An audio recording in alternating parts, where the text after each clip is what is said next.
This morning, we're following overnight election results. These races include the local level here in northern Michigan, along with the state and federal levels. You can see those unofficial election results on your TV screen and also upfront5.com. We're starting with a look at the race for the White House. Want to get right to breaking news. Former President Donald Trump is the projected winner of the 2024 presidential race. This would make him the 47th president of the United States and only the second candidate in U.S. history to win non-consecutive White House terms. These are live updates from our website showing the national election results as they come in. This is a map of the Electoral College votes as they stand right now. Some of the states, those shown in dark shades, have been projected. Those in the slightly lighter shades, like Michigan, are leaning that way. Again, these are projections. They can change over time, but as of right now, with 270 votes needed to win, Vice President Harris stands at 224. But as you can see on your screen right now, former President Donald Trump, soon to become the 47th president of the United States, 277, which is above that 270 mark. Amy Kiley reports on the outcome. So I want to thank the American people for the extraordinary honor of being elected your 47th president and your 45th president. CNN projects former President Donald Trump will be the next president of the United States. That's after projected wins in crucial swing states, including Georgia, Pennsylvania, and North Carolina. He's only the second person in U.S. history to win 2 non-consecutive terms as commander-in-chief. We also have won the popular vote. That was great. We're going to help our country heal. We have a country that needs help, and it needs help very badly.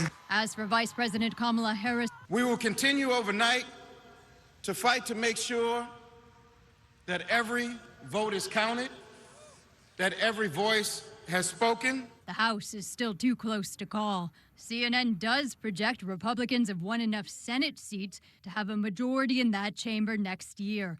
I'm Amy Kiley reporting. Now let's turn to the U.S. Senate race. It's between Republican candidate and former U.S. Representative Mike Rogers and Democratic candidate U.S. Representative Elissa Slotkin.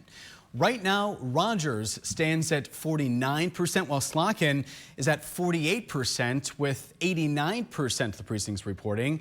Both are battling to serve their first term in office as the next U.S. Senator to represent Michigan. The seat became available after longtime Democratic U.S. Senator Debbie Stabenow announced she would not pursue a 5th term in office.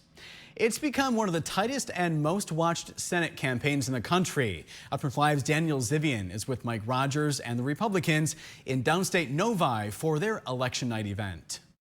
This was a dedicated crowd. They stayed energized as every important race was called.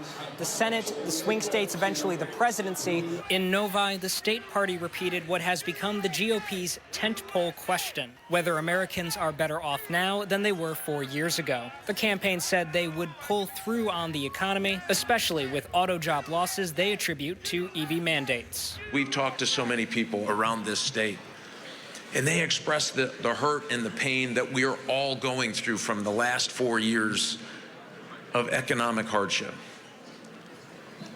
of the fundamental change of our automobile industry. 2,400 layoffs at Stellantis, 1,000 at General Motors, a recent 700 layoffs at Ford. And we thought, boy, you know, there is a better way to do this. In Novi, Daniel Zivian, Up North Live News. Moving on to the Democrats and Mike Rogers' opponent, Elissa Slotkin. Upfront 5's Allie Baxter is in Detroit for their watch party. It's a long night at the Motor City Casino and Hotel for the Slotkin campaign, with a very early lead that then flipped for Mike Rogers. Slotkin saying now that she's focused on making sure every last vote is counted. We always knew that this was going to be a tight race, and that is exactly what we are seeing unfold in front of us. The tight race is a battle over who gets retiring Senator Debbie Stabenow's U.S. Senate seat. Senator Stabenow says she knows exactly who she wants to pass the torch to. There's no question about it. And I know that she has worked her heart out on this campaign. Despite the stress watching the results over the U.S. Senate seat, Michigan Democrats took the time to celebrate any of their victories throughout the night. Are you ready to protect justice for generations? Slotkins left her supporters with this message. No matter how passionately we disagree, first and foremost, we are Michiganders. We are all Michiganders, we are all Americans, and we got to move forward together. We're all in this boat together. In Detroit, Allie Baxter reporting.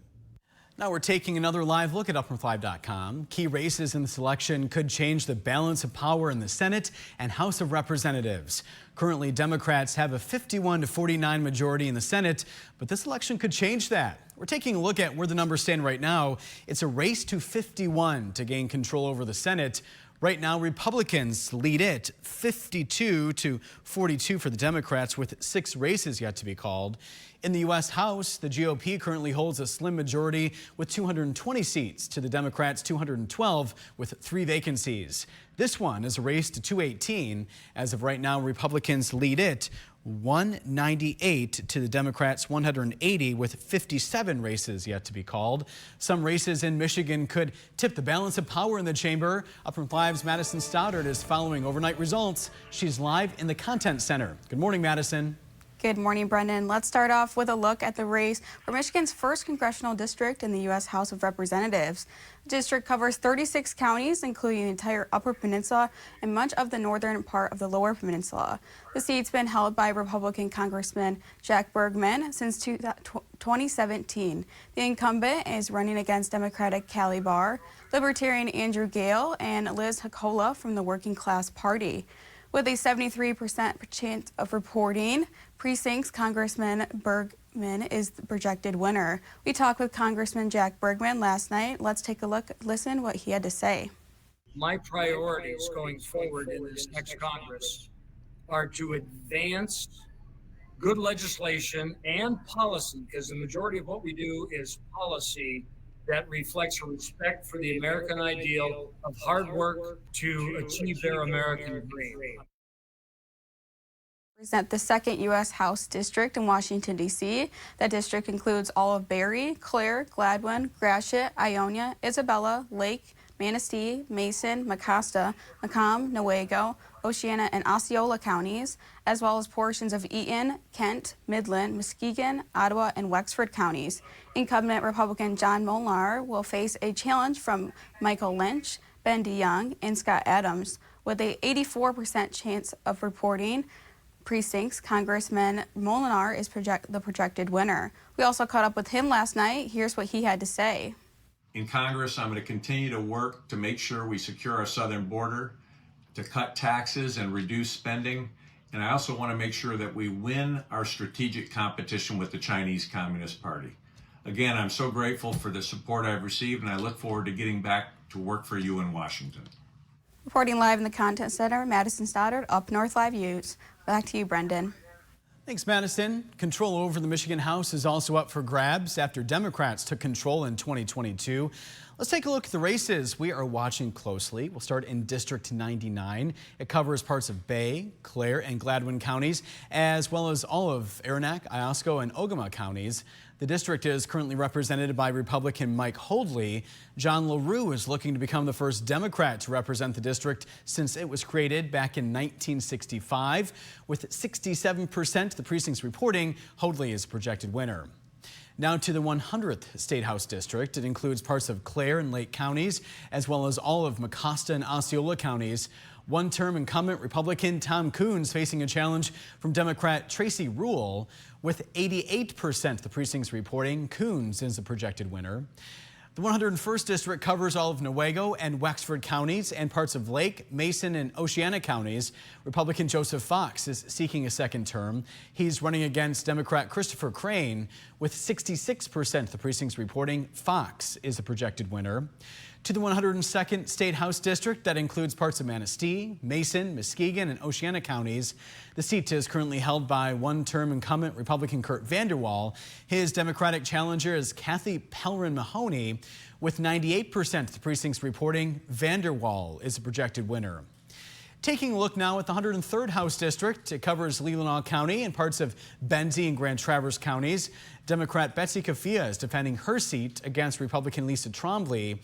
With 96% of the precincts reporting, Kafia is projected winner. To the 104th State House seat, that district includes parts of Antrim, Benzie, Grand Traverse, Kalkaska, Manistee, and Wexford counties. The seat has been held since 2021 by Republican John Roth, joined on the ballot by Democrat Larry Knight, Independent Kathy Albro, and Libertarian Tyler Lautner. With 76% of the precincts reporting, Roth is a projected winner. Now to the 105th State House District. It covers Crawford, Missaukee, Otsego, and Roscommon counties, and parts of Antrim, Kalkaska, and Oscoda counties. Republican Ken Borton has held the seat since 2021 and is facing Democrat James Wojay, who's looking to be the first Democrat to represent the district since 1992. Representative Borton has the lead with 82% of the precincts reporting. Borton is a projected winner. To the 106th State House race, that district covers parts of Sheboygan and Oscoda counties, as well as all of Elkona, Alpena, Montmorency, and Presque Isle counties. First-term incumbent Republican Cam Cavett is facing Democrat Trina Bornstein. With 98% of the precincts reporting, Cavett is a projected winner. To the 107th House District, it includes Charlevoix and Emmett counties and parts of Sheboygan, Chippewa, and Mackinac counties. 25-year-old Republican Parker Fairbairn unseated incumbent Neil Frisky. That was back in the primary. Fairbairn is being challenged by Democrat Jody Decker. With 80% of the precincts reporting, Fairbairn has the lead. A reminder, for the latest election results, news, weather, and sports, go to our website, topnorthlive.com.